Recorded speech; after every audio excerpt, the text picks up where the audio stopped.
为什么要拍自己偏向校学士？其实是一个很小众的主题，但我收到蛮多台大同学的问题。最近也在开放申请的期间，加上教育部近期借鉴台大校学士的经验，在另外8所大学试办的跨领域学士学位。去年有个新闻是台大第1位校学士毕业了，这是一个非常新的学位。让我简单介绍一下推出这个学位的来龙去脉。台大在2019年启动未来大学计划，因应社会趋势下的教学转型，透过学制的改变，给予学生更高的学习自主性。校学士学位就是制作的其中一环，鼓励学生结合自身兴趣或未来的生涯规划，提出具目标性且跨学院的跨领域学位。跨领域的形式是选择4个领域专长或学分学程，这些领域至少要跨2个学院，可以相互整合，并且对应到你的学习目标。领域专长是一个系把4到5门课整并成一个课程模组，不需要另外申请修课资格，只要修完就会给你一张证书，证明你取得了这个能力。校学士因为会以双主修形式取得，所以也适用台大双主修的规定。如果在预计毕业的年份没有修完本系学分，但是有修完校学士学分的话，就可以用校学士毕业。所以应该也很多人好奇，那毕业证书长怎样？我昨天放上一个1、2学年度的说明会简报的样章，但因为我们毕业证书的设计有改，所以可以参考文字内容就好。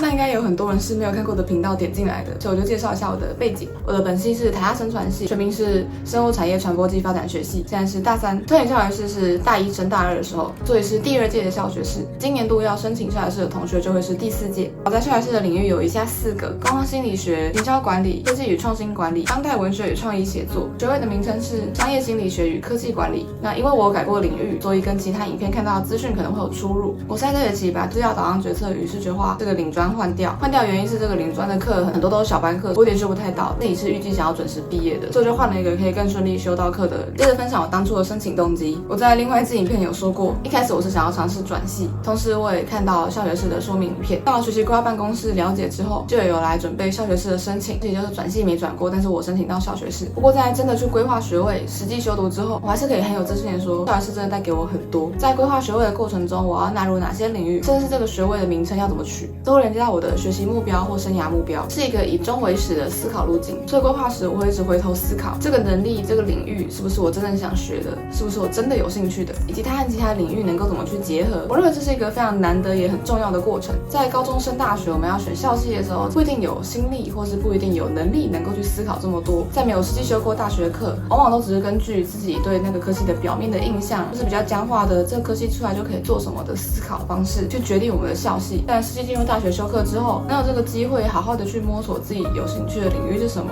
我认为是很重要的事情。至于为什么是跨领域，主要是因为我发现自己转系应该转不过，但有人跟我说重考还比较容易的时候，我发现没有哪一个科系是我真的想要到我愿意再花1年去重考。让我意识到我没有一个真的非常想读的科系，但反之我其实有蛮多想要学的面向，而校学士正好满足这个条件。但为什么是校学士呢？除了校学士以外，台大还有院学士、创新系等跨领域的制度。院学士就是集中在单一个学院，创新系则是2个领域专长加实作，而我自己想学的却有跨到管院、文院甚至理学院。而校学士的同学在选科上有优先权，只要有认列在你申请书上的课程，选课的时候就有相当于该系学生的权限。接着就是校学士要如何申请。第一步，先修条件只有2学分的非本系领域专长课程。第2步是到学习规划办公室会谈，只要在学规官网登录借用账号，就可以随时预约时段。那这边需要提醒的是，会谈后得到的回馈跟实际会不会通过是没有一定相关的。规划师通常是帮助引导，不会和审核委员去做推荐，最终的决策者仍是审核委员。第3步，完成申请计划书，计划书上要放你的申请动机、学位名称、学位规划跟其他一些加分项目。学位规划部分就是那4个领专以及1个专题实作，是可以将你学校的东西发挥或应用的专题、实习、实作等课程，作为校学士的成果展现。那同时我们纳入了这么多课，也要规划每一堂课预计在哪个学期修，之前去考虑冲堂问题。制定学位名称通常也是大家很苦恼的一点，我会检查看其他国家的不同的学位的名称，或是跟 ChatGPT 讨论，把你要修的这些领域全部丢给他，看他有没有什么建议，也可以跟学习规划办公室的规划师去讨论。计划书提交之后呢，会有相关领域的教师和审查小组去审查你学位的跨域性跟学术性。第4步也就是最后一步，和6月初的双转辅申请一样，要系统的双主修栏位选择校学士，所以我会把校学士推荐给以下2种学生。第一个就是有明确的跨域目标，如果台大有课程可以满足你的学习要求，校学士除了让你可以优先选到课之外，还可以多一个学位。第2种就是还在探索但有大致的方向，你可以利用校学士去学各种你好奇的领域，因为学校已经有设计好课程模组，就可以比较系统的去学习。那接着是一些常见的疑问 Q&A 时间，高中生可以直接用学测分科的方式考进校学士吗？校学士只能入学后透过双主修的方式取得，主要是鼓励同学可以先透过修课去探索。但如果是高中生，也可以先查查看有哪些领域专长是你们有兴趣的。会像双转辅一样看重成绩吗？校方是说不会以成绩作为筛选的标准，审查人会以计划书的内容为主。校学士一届会收多少人？校内大二学生人数的2%，大概70人左右。但因为可以不足的录取，只要审查没有通过就不会录取，所以就算申请人数低于70人，也不会说全部有申请人就全部通过。第二导师是什么？我们在自己的本系会有一个导师嘛，那在校学士也会有一个导师，他就是第二导师。第二导师的用意呢是要辅导学生的修读，之后要更换领域之类的，可以跟他讨论。如果老师的研究领域跟你想走的方向相关，你也可以去修他开的专题，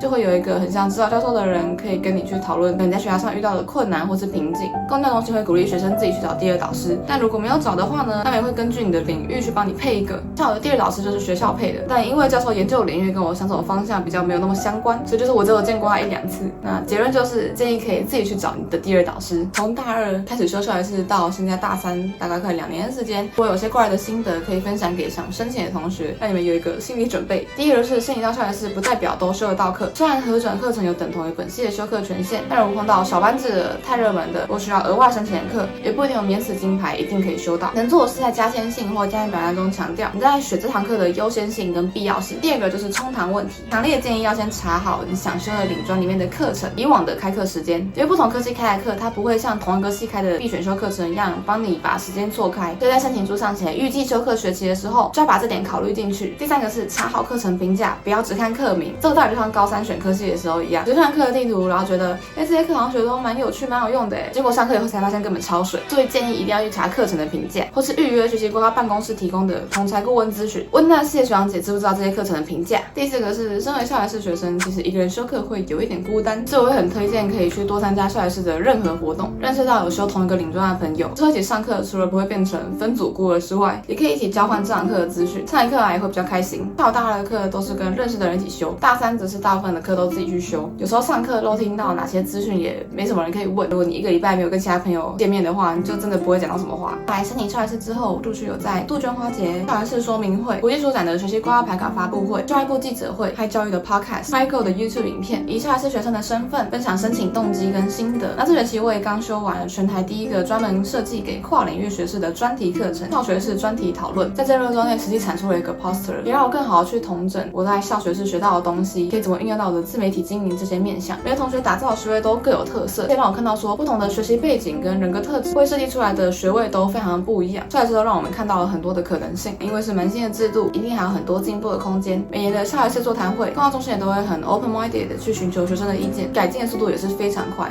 很多的规定都在持续的更新。如果有什么疑问，其实直接到公教中心也都能立刻得到答案。这支影片的资讯量应该算是蛮大的，这根据我的经验和校方的网站整理出来的资讯，相关的网页和资料都会整理在资讯栏。如果其他校学士的同学看到这支影片，欢迎在留言补充其他想法跟心得，给未来想要申请的同学参考。那我们就下次影片见。